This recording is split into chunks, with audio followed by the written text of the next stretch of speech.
dia 2 de janeiro de 1935, às 13 horas e 20 minutos, um homem com nada além de um pente e uma escova de dentes fez o check-in no Presidente Hotel em Kansas City, nos Estados Unidos, com o nome de Roland Owen. Ele pediu por um quarto e o único disponível naquele momento era o último quarto de número 1046 no 10º andar. Essa foi a única vez em que ele foi visto no saguão em toda a sua estadia no hotel. Mas apesar do seu comportamento estranho, ninguém da equipe do hotel chegou a reparar em suas atitudes quando foi encontrado já sem vida em seu quarto. Em 3 de janeiro, a camareira Mary Sopcich, que se encaminhou para limpar o quarto de Owen por volta do meio-dia, a maioria dos quartos do hotel se encontrava vazio durante esse horário, já que grande parte dos hóspedes passava o dia inteiro fora. Entretanto, ao chegar no 1046, a funcionária que estava fazendo a limpeza diária, ela encontrou a porta semi-aberta. Ela perguntou se podia entrar para fazer o seu serviço, já que aquele era o último quarto que faltava. Porém, Roland, que estava ainda no quarto, disse para ela voltar mais tarde, mas Mary insistiu, dizendo que seria rápido e que não ia incomodar ninguém. Por fim, Roland ele acabou deixando a camareira entrar. E ao entrar, ela viu Roland sentado à beira da cama arrumada. E ela não sabia se ele tinha arrumado tudo ou se ele apenas dormiu por cima. O quarto estava quase todo escuro, com as cortinas fechadas e com a única luz vindo de um pequeno candeeiro. E enquanto limpava, Roland ele avisou que estava esperando a visita de um amigo e perguntou se ela não se importaria em não trancar a porta. Às 4 da tarde, Mary retorna para fazer as trocas das toalhas e mais uma vez a porta estava destrancada e Roland estava dormindo sobre a cama feita. Durante a troca, ela vê um bilhete escrito: Dom, volta em 15 minutos, me espere. Ela simplesmente supôs que seu nome era Dom e que o bilhete teria sido deixado pelo amigo que estava esperando. No dia seguinte, as estranhas interações continuaram. Por volta das 10h30 da manhã, ao ir novamente ao quarto 1046 para fazer a limpeza, a Mary ela encontrou a porta trancada pelo lado de fora, como deveria ser quando um hóspede deixasse o hotel, e imaginou que finalmente ele teria saído. Ela então abriu a porta com a chave mestra e, entretanto, ao entrar, ela encontrou o Roland sentado em uma cadeira no canto do quarto, no escuro. Ela não fala nada. Ela começa a fazer ali o seu serviço para poder sair dali o mais rápido possível. E durante a limpeza, Mary pôde escutar o homem falar no telefone, onde ele se recusava a sair para comer, dizendo para Dom que já tinha tomado seu desjejum, finalizando a ligação dizendo certo, obrigado. Mary achou estranho ele conversar com alguém chamado Dom, sendo que no dia anterior ela viu um bilhete para o tal Dom, que inclusive ela supôs que o amigo tinha feito para Roland e que Roland se chamava Dom. E ela acabou ficando então ali sem entender nada, tipo como um hóspede poderia deixar um bilhete para alguém avisando que retornaria em 15 minutos se ele mesmo já estava no quarto dormindo. É muito bizarro, né? E ao desligar, Roland ele começou a ter a sua primeira conversa de verdade com a camareira e enquanto ele perguntava sobre o seu trabalho, quantos quartos ela limpava por dia, se existiam hóspedes que moravam no hotel, se queixava sobre o preço do hotel vizinho, assim como fez quando chegou no Presidente. Perguntas estranhas, né? E ao deixar o quarto, ela percebeu que se a porta estava trancada pelo lado de fora, ou seja, alguém deveria ter prendido Roland em seu quarto, estranho, né? Quando voltou então ao 1046 naquela tarde do mesmo dia para levar novas toalhas limpas, ela ouviu 2 vozes em vez de apenas uma como era de costume. Quando anunciou que estava ali apenas para deixar toalhas novas, ela escutou uma voz alta e profunda mandando que ela saísse e que eles já tinham toalhas o suficiente. Mary, ela sabia que havia retirado todas as toalhas durante a sua visita pela manhã, mas mesmo assim os deixou em paz, pois ela não queria atrapalhar a conversa em particular. Na mesma tarde, o hotel recebeu 2 hóspedes que seriam importantes testemunhas para o caso. A primeira pessoa foi uma mulher que ficou hospedada no quarto ao lado do de Roland e relatou ter escutado barulhos muito altos de homens e mulheres xingando e que pensou em telefonar para a recepção, mas não o fez porque não tinha durado muito tempo. E o segundo foi uma acompanhante de quarto que estaria indo ao encontro de um cliente no apartamento 1026, também no 10º andar. Ela escutou barulhos de coisas sendo quebradas no quarto 1046 e alguns gemidos de dor, como se estivesse se debatendo, e depois um silêncio. Perto das 11 horas da noite, anterior aos barulhos, um taxista chamado Lane, ele viu um homem andando nas ruas usando apenas calça e uma camisa bem fina, apesar do frio que fazia naquela noite. E esse homem era o hóspede Roland, do quarto 1046. Lane lhe deu uma boa noite e Roland apenas perguntou se o taxista poderia levá-lo ao Presidente Hotel. Já no carro, o taxista notou que seu braço estava ferido e tinha várias manchas pelo corpo, e durante toda a viagem, Roland permaneceu calado e a única coisa que disse foi: "Eu vou acabar com isso amanhã".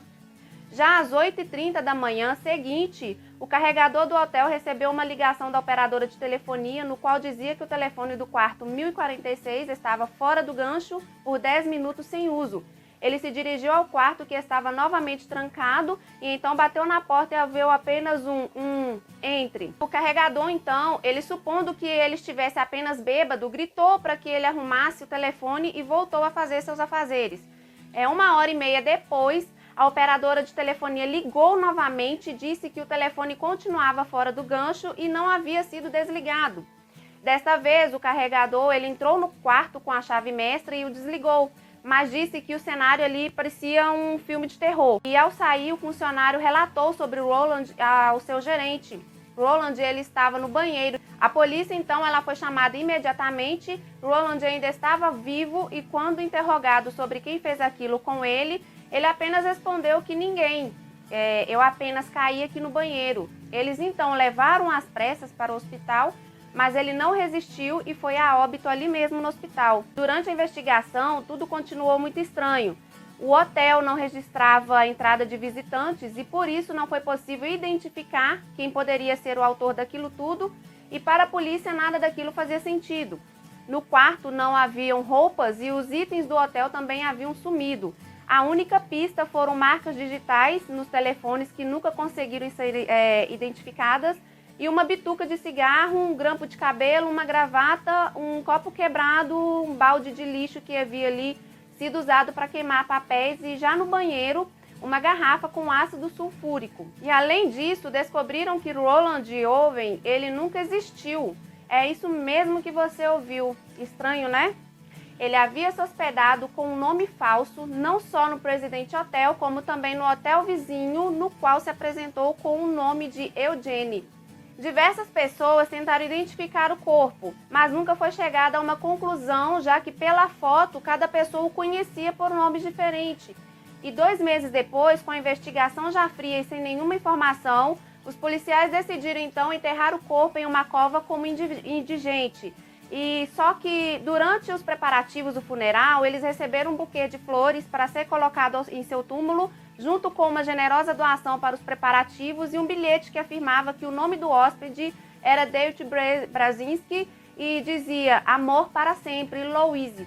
Mas a polícia nunca conseguiu descobrir a origem da doação e nem quem era Louise, e em busca de saber quem era David Brazinski, a polícia encontrou um único cidadão em Salt Lake, mas que havia morrido em 1920, 15 anos antes, em um acidente ferroviário. Eles também não descobriram quem era Don ou qualquer pessoa que o teria visitado no quarto 1046. E sem muitas informações, o caso foi arquivado. 1 ano depois, uma mulher apareceu afirmando que viu uma matéria sobre o Roland e que suspeitava que o homem era seu irmão, desaparecido desde 1934. Segundo ela, seu verdadeiro nome era Artemis Ogletree, e que ela e a mãe sempre recebiam cartas dele assinada pelo suposto nome Roland, afirmando que estava trabalhando e que planejava viajar pela Europa. Mas ela disse também que ele não sabia escrever e que nunca mais receberam notícias. Entretanto, não foram encontradas evidências o suficiente para que a alegação fosse realmente comprovada. E dias depois, um homem chamado Jordan afirmou que Roland se chama Artemis e que o conheceu no Egito, que ele tinha salvo sua vida no Cairo em 1930, que tinha fotos deles nas pirâmides e que os enviaria, e que nas fotos a semelhança era impressionante.